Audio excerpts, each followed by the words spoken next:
Hello and welcome to Chesapeake Weekly.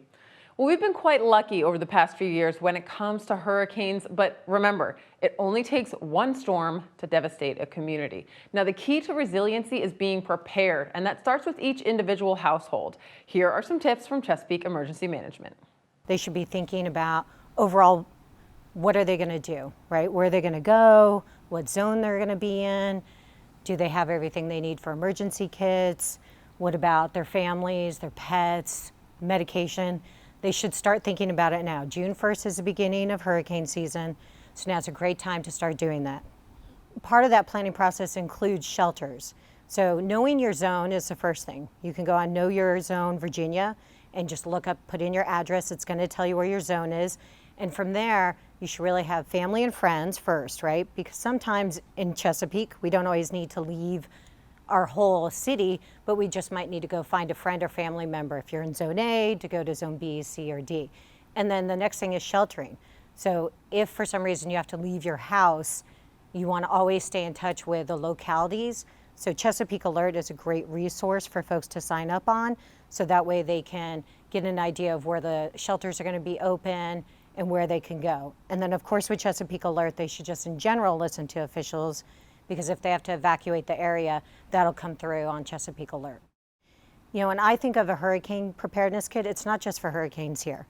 We get northeasters, we get flooding all the time, windstorms, power outages all the time, right? So having a kit with water for a couple days for your family, food, can opener if you need it, medication, batteries, flashlights. Ready.gov has a great list, very comprehensive list of all the items you can have in a basic emergency kit.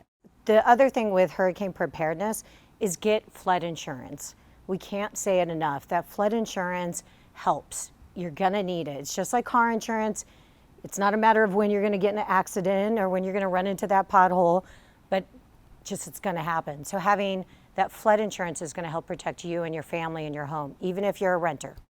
Preparation really is so important to do now instead of waiting for that first storm to start rolling up the coast. So do some work now so that you're ready for anything. For more tips on how to prepare for any disaster coming your way, visit ready.gov. And it doesn't take a hurricane to overwhelm our stormwater system. You know, in Chesapeake, we are so low and flat, so anywhere it can rain, it can flood. We're continuing our series this week on stormwater with project manager Crystal Bloom. In this week's edition, she talks about the different types of events that contribute to flooding in our area. So there's generally two types of events that can occur that cause flooding in our particular area. The first one being a storm event, so it's the rainfall getting into the system and the system not having enough capacity to handle the amount of rainfall that's coming into it. So that it will back up into the system and cause the surface flooding. The second type is known as a tidal event flooding. So that happens when we have, say, a high tide event occur with a low drainage system and elevation. So that tidal elevation, the water level, can actually back up into that system and pop out in even some cases and cause flooding as well. And then oftentimes more than not, we'll see both of those events occurring at the same time. So if we have a nor'easter or a hurricane, we'll experience both the intense rain and the tidal flooding together, which can be problematic. So Chesapeake specifically has challenges with our low elevation, and then we also have, because of that low elevation, a higher groundwater table in some areas. We also have a very flat topography. Some people call it a tabletop. And what that causes is because the ground is flat, our drainage systems are also relatively flat. And so in design, the flatter your system is, the less capacity it has, or the less amount of water it can hold, versus a steeper slope will be able to handle a larger runoff volume. And then we also have the tidal flooding that's experienced from the Elizabeth River that can back up into our systems. And then we also have wind-driven tides that affect the southern half of the city, down in like the North Landing River, Northwest River, and the A&C Canal. When we get a sustained southerly wind, it can actually push up the volume of water into those tributaries and cause flooding that way as well. Next week, we'll close up our stormwater series with information about stormwater improvement projects managed by the Public Works Department. You can find all of the videos in this series on our YouTube page, youtube.com/Chesapeake Television. Well, the good thing about having beautiful waterways all over our city is that it provides endless amounts of activities, especially this time of year. Now, one of those activities is, of course, boating. Parks, Recreation, and Tourism provides many opportunities to get out on the water, and with that, they want to make sure we're doing so safely. We're here at Northwest River Park to talk to you about water safety this season, and from everything from getting a properly fitting life jacket to having a good boating plan or what to do in case someone does fall in the water. We're going to help you stay safe on the water this season. The most important thing about being on the water is having a U.S. Coast Guard approved, properly fitting life jacket, and not just having it, but wearing it. You want to make sure that it's not so large that it's coming up into your face, not so small that you can't fit all of the buckles. Make sure that it's a bright color in good shape with no holes, rips, or tears, and then in a bright color that fits your style. So if you're planning on going out to the water by yourself, notify somebody where you're going, what time you're going to be launching out, what time you plan on returning. Stay in communication. Include things like the details, like the color of your boat, what you're wearing that day, especially, again, if you're going out by yourself. Preferably, you're always going to go with somebody just to make safety in numbers, and then know what to do and talk about where you're going to go and who you're going to meet up with each day. When creating your boating plan, you want to make sure that you check the weather before you go out. Storms can roll in fast during spring and summer season, so make sure that you're checking the weather up to date up to an hour before you head out. Again, include this in your boating plan, any potential weather and conditions, including wind speeds. So let's say you've done everything right, you've got your PFD, you've made your emergency action plan and your boating plan, but someone falls in the water. So you never want to go in after somebody. You want to reach or throw, don't go in after them. So what that means is that you're going to extend an object such as a paddle or an oar, reaching out to them, staying nice and low. Hey, grab onto this. And hand over hand, pull them back into you. Tell them to put both hands on the boat and that you'll paddle in. Or if you have a ring buoy or something that you can throw that has a tethered line, you're going to throw it out to them so that they can reach onto it again. Hey, grab onto it. I'm going to pull you in, pulling in hand over hand, nice and slow. Or if you're on a dock, like let's say you're fishing and somebody falls in, such as a small child, you're going to lay down on your belly, extend an arm, paddle, or an object, and then stay low so you don't get pulled in yourself, pulling them in nice and slowly. So there's lots of opportunities to get out on the water this summer with PRT. We have kayak expedition, we've got stand-up paddleboard yoga classes.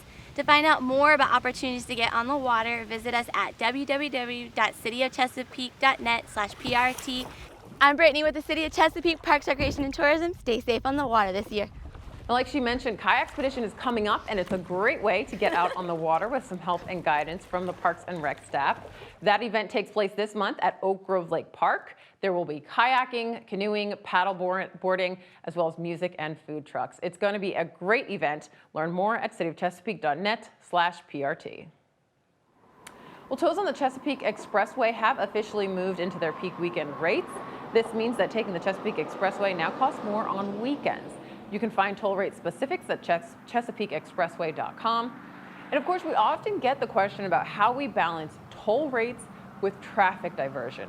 Now, we have many professionals on staff and on the Transportation Toll Facility Advisory Committee who manage that. Here's Public Works Director Earl Sorey with more. So with summer coming and traffic to the Outer Banks increasing, what can be done to reduce traffic on Battlefield Boulevard, especially from Hillcrest Parkway? So we do anticipate that there will be obviously plenty of traffic using South Battlefield and diverting around the tolls. I can tell you when the Chesapeake Expressway was constructed in 2001, it was really built to address the very issue of that seasonal Outer Banks traffic. And if you look at the historic traffic volumes over the years, you'll see that on those busy, particularly Saturday and Sundays throughout the summer season, that as the traffic ebbs and flows, the majority of that traffic continues to be on the expressway. And part of that is somewhat self-correcting. So, as more people take Battlefield Boulevard, traffic gets congested, it becomes a better value to take the expressway. So, people will divert. So that's a little bit, self-policing. So again, learn about Chesapeake Expressway tolls at chesapeakeexpressway.com. And while we're talking about it, a reminder about the other city-run toll road, the Dominion Boulevard Veterans Bridge. The tolls on that roadway are scheduled to increase every year on July 1st, so that's coming up as well. Now, remember that the toll rate schedule has been approved ahead of time by City Council, so you can see the entire schedule through 2035 on the Dominion Boulevard Veterans Bridge web pages, cityofchesapeake.net/Dominion. All right, calling all young athletes. Registration is now open for the popular Children Today, Leaders Tomorrow Youth Football Camp. Children Today, Leaders Tomorrow, or CTLT, is a Chesapeake Sheriff's Office mentorship program. Every year, their football camp teaches sportsmanship, integrity, and teamwork. The camp is 2 days long and is open to kids aged 10 to 14. Learn more, register your kid today at ctltyouth.com. The Farmers Market is back again starting June 4th at Chesapeake City Park. Choose from a variety of fresh and local fruits, vegetables, plants, jellies, pickles, and so much more. Support local farmers and get the freshest produce you can find. The Farmers Market will be open every Saturday through November 23rd from 8 to noon. Well, for the first time since before the pandemic, an in-person town hall meeting is happening. On Tuesday, June 7th, talk with city staff and city council members at Grassfield High School about absolutely anything city related. Town hall meetings use an open house format in an effort to get your questions and concerns addressed in a quicker, more efficient manner. The meeting will run from 6:30 to 8. There will be no presentation, so you're welcome to show up whenever it's convenient for you within that time frame. And finally, a quick heads up about due dates for taxes. So at their May 24th meeting, City Council extended the payment deadline for personal property taxes, real estate taxes, and the stormwater utility fee to June 30th. All bills have been mailed out, so if you haven't received yours yet, you should very soon. Now you can pay in several different ways: online, by mail, by Dropbox, or in person. Learn more at cityofchesapeake.net. That's all we've got for this week. We leave you with a look at what Parks and Rec has going on this week. Thank you so much for joining us. Have a great week.